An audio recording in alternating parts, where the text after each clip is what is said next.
Minder en minder Suid-Afrikaanse gesinne het vandag nog voltydse huishulpe.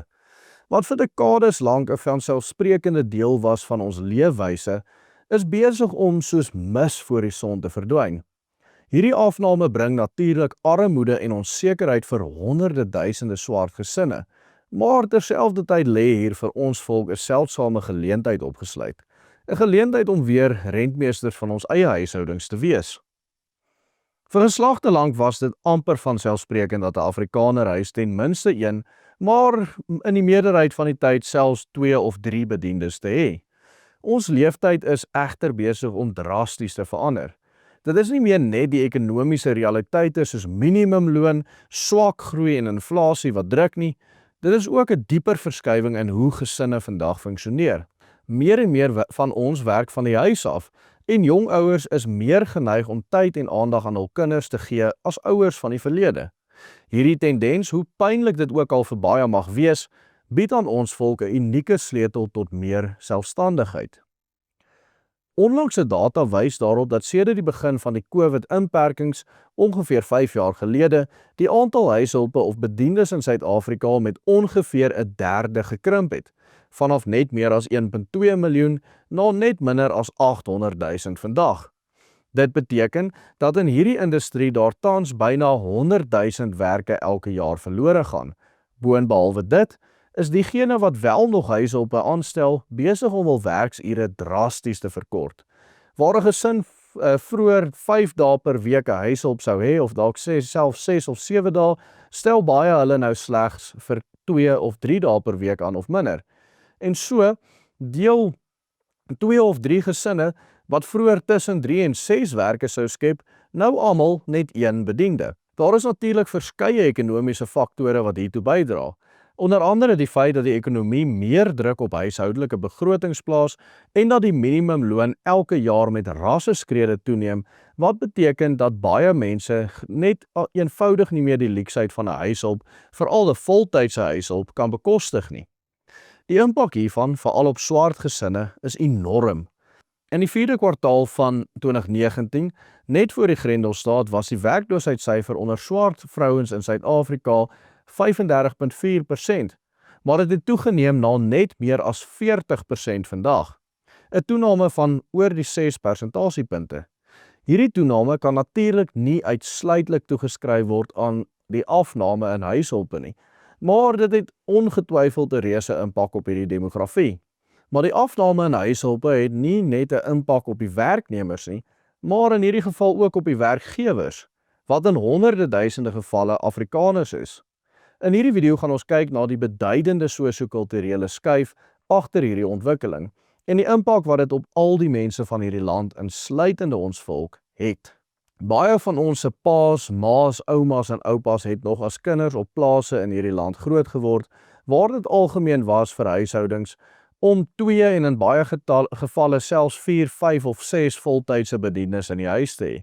Baie van ons sal familieverhale ken van huishulpe wat selfs voltyds daarmee getaak is om kinders op te pas en groot te maak, of om net heeldag te was en te stryk, of om voltyds net in die kombuis besig te wees om kos te kook. Dit was glad nie vreemd nie. In baie gevalle was dit ook nie asof boeregesinne spesifiek gaan soek het vir bedienis om die lewe vir hulle self te vergemaklik nie. Die realiteit is, soos wat duisende swart gesinne blanke gebiede ingestroom het op soek na werk, die vrou dikwels as huishulp aangestel is sodra die man werk as plaasarbeider gekry het. Met ander woorde, op 'n gewone klein plaasie waar daar miskien 6 plaasarbeiders was daar maar 6 bedienis in die huis gewees net om vir hulle ietsie te gee om te doen, om 'n paar ekstra sente te verdien. Hierdie leefstyl was in wese gegrond op die koloniale sosio-politieke orde waarin ons voorgeslag in die laat 19de eeu en 20ste eeu geleef het. Koloniale samelewings reg oor die wêreld van Suid-Afrika tot Britse Indië is gekenmerk deur die wydverspreide gebruik van bediendes. Maar hoe lank nog kan ons volk bekostig om vas te hou aan 'n koloniale model? Suid-Afrika is nie meer 'n kolonie nie. As 'n mens na die suide van die VSA kyk, sien ons ook 'n soortgelyke patroon. Na die afskaffing van slawerny in 1865 het miljoene swart vroue steeds vir dekades lank hoofsaaklik in blanke huishoudings gewerk. as kokke, wassers en kinderoppassers. Gedurende die eerste helfte van die 20ste eeu was huishoudelike diens steeds die enkele grootste industrie waarin swart vroue in Amerika gewerk het. Tog hierdie patroon het na die Tweede Wêreldoorlog begin verander. Vanaf die 1950s en veral teen die 60s met die opkoms van die burgerregte beweging en die uitbreiding van fabrieksposte, het die getal swart vroue in huishoudelike diens radikaal begin afneem. Teen die laat 70s het die meeste swart vroue reeds die huishoudelike sektor verlaat en vandag is daar baie min sulke poste in Amerika oor. Vandag werk slegs 3% van Amerikaanse swart vrouens as huishulpe en byna almal van hulle werk vir agentskappe eerder as 'n spesifieke gesin. Nou blyk dit dat, soos so baie sosio-politieke tendense in Amerika, hierdie selfde tendens in Suid-Afrika begin posvat.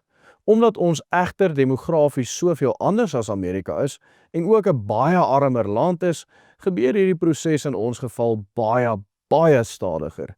Maar dit is met die COVID-inperkings drasties versnel, aangesien meer en meer mense nou van die huis af werk en selfverantwoordelikheid vir die huishouding neem. Baie Afrikaners het ook 'n beginselbesluit geneem om toenemend meer selfstandig te wees en minder afhanklik van swart arbeid. Die impak van hierdie tendens kan katastrofies wees vir die swart bevolking van hierdie land. Honderde duisende gesinne en kinders in hierdie land is immers afhanklik van die salarisse wat vroulike huisbediendes maandeliks ontvang. Maar die feit van die saak is dat die sosio-politieke ontwikkeling in hierdie land nou maar eenmal so is dat hierdie tendens nie gestop gaan word nie. Baie mense is ontnigter met hierdie koloniale model omdat daar as gevolg hiervan eiendom of geld gesteel is of dikwels waardevolle huishoudelike items gebreek is.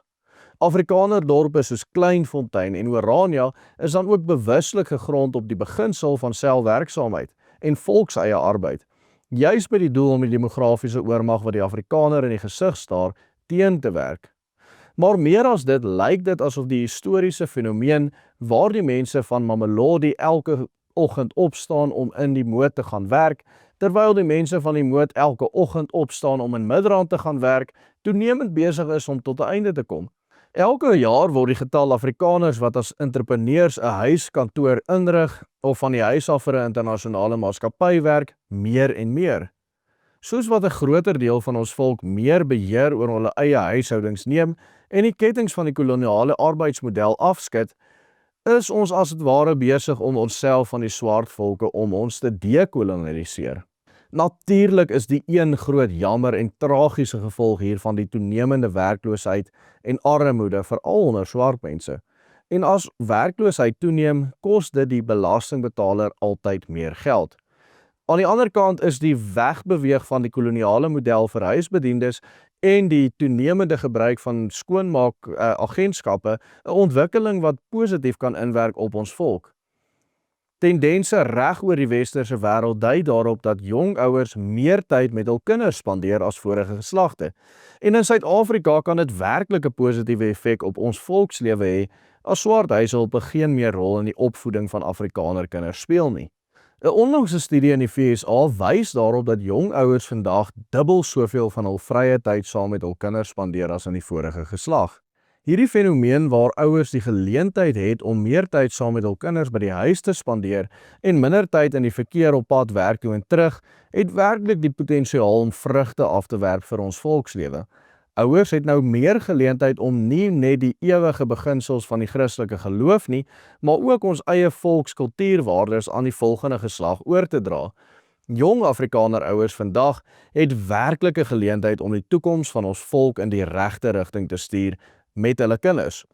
Die tyd van die huishulp as 'n vanselfsprekende deel van Afrikaner huishoudings is besig om tot 'n einde te kom. Vir die swart vroue wat 'n dekades lank op hierdie inkomste staat gemaak het, beteken dit natuurlik groter onsekerheid en toenemende armoede.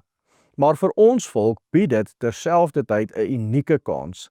Die kans om weg te beweeg van 'n koloniale model van afhanklikheid en om weer self die volle verantwoordelikheid vir ons huis en ons kinders op te neem. Hier by die Willem Petscher groep probeer ons om hierdie tipe geleenthede aan ons volksgenote uit te lig, om sodoende ons mense in staat te stel om ons volk se vryheidsstryd na 'n nuwe vlak te neem. Kyk gerus na ons onlangse video oor hoekom ons moet ophou om die leuen te glo dat ons volk te klein of te swak is om iets aan ons omstandighede te doen, deur net hierso te klik op die skakel.